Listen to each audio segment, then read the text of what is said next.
Are we good, Chris? We are all good. All right. Listen, before we get rolling here, I'll just share something with you. So the first meeting we had with the defense the other night, I just felt compelled to tell them, don't ever take this for granted. Like, you know, it gets hard out here and all that. And I told them, look, you know, at my age, I'm happy to be in the first meeting of training camp, have a job, be healthy enough to do it, right? But these guys don't realize how fast it goes by. I'm realizing it now. But I could see them all when I was talking to them all night. So I think they get it. But we're happy to be here and having some fun out there going against the offense. Not every play was fun, but most of them we did some good things. So with that, I'll just open up and let you Do go. you share that story every year, or is that something you thought would tell the I don't know if probably somewhere in training camp I say that. Listen, I love training camp. Like I love going away. I love this part of it. I'd do this for a full-time job, just like right here. Now, players don't want to hear that because they want to play the games. But I get just as much joy being out here and doing all football 24/7 as I do on game day. But I don't know, maybe because I'm getting up there in age, I think about it a little bit more. But I think they all got the message, which is good. Now that George signed a long-term deal, can you maybe expand on why he's so important to the defense and why he's such a good fit for the Chiefs? Yeah, I mean, probably the first thing that sticks out with George is his character. I mean, the one thing that Brett and Andy do a great job of, we bring a lot of these character guys. That's huge, in my opinion, in today's pro sports. Because usually when you're a high character guy, you're unselfish. George has got all of that, and his ability and his intelligence. I mean, I can remember when Joe and I did the Zoom call with George, because I think it was the COVID draft, and you guys have done it better than me. And I just remember that came out in the Zoom meeting, all of that. How much he loved football, high character guy, how important it was to him. So Brett does a great job keeping those guys here. Speaking of offense, you talk about, you know, there's good plays, there's bad plays. They're trying to emphasize going deep much more often. Just for you, just trying to get you guys to do that. And what do you see those observations?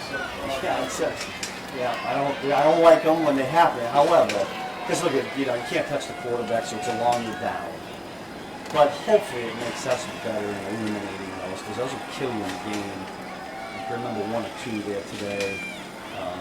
But listen, the offense will make us better by doing that in terms of taking away those deep plays. Because big plays, explosive plays in this league, when you give them up, usually that doesn't bode well for points allowed. You know, so they help us there. And then the one thing we try to do, like I'm going to flip it around, like you always see our guys kind of punching with the football, which we emphasize. I just think it helps the offensive guys. Have you seen Shamari comments roll about? Yeah, I'm real excited about Shamari. I just watch him out there. He's become a little bit of a multiple position guy, which is a good thing. I think you're going to see him at, you know, you're certainly going to see him at nickel, you're going to see him at safety. And then if we get into some more exotic personnel packages, I think he's an explosive athlete who does it out. We're gonna go to Bob and Steve, it's sort of related to what you were saying before, but Patrick often talks about how he benefits from going against your defenses in camp. I wonder if you think of it that way in terms of challenges you try to post in specifically, but also what does it do for you guys to work against him? With all the things that the offense does? Yeah. Patrick specifically too, like how it's challenged him. Yeah, listen, more than anything, Patrick out here makes us play the hold down. You know, I'm always yelling at Chris because it's not pass rushing. But I tell him not to chase it too much. I don't want to pull. What was that week that we chased Patrick or we pulled the? It was like playoff. Yeah, the playoff week. We got a special rule for Chris on that. But getting back to for what he does and what we do offensively, I think that makes us be prepared for a lot of things.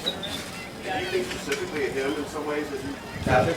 Yeah, because this league, listen, it seems like every week, it's probably not. There aren't very many quarterbacks in the league now that aren't athletic, you know, dynamic, extend the down, and Patrick does this every snap here, and that makes us better. Go ahead, Dave. Steve, it appears that Andy's sort of message to the guys was about urgency, using that as a word to sort of emphasize camp. How do you, with your guys' balance, trying to appreciate every day, you know, it's long, but also emphasize urgency, but the balance between those two things? Yeah, So we normally talk about building a foundation. We always say rock solid foundation. And listen, I try to, you know, it gets shorter and shorter every year. It feels like it, the preparation to get ready. And we were hopeful, and I think most of the guys did a good job of it. When they left after the OTAs, that had to still be a work time for them. Because when you get here, you can't, you know, in 1983, I was an intern with the Washington Redskins. We went to training camp on July 6th. There was 120 rookies for 2 weeks.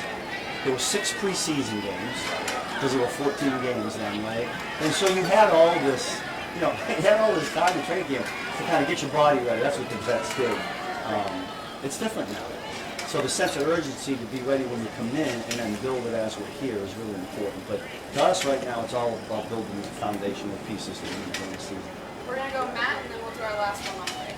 Coach, you mentioned, you know, there's not lasting forever. Tyler Matthew had some time yesterday.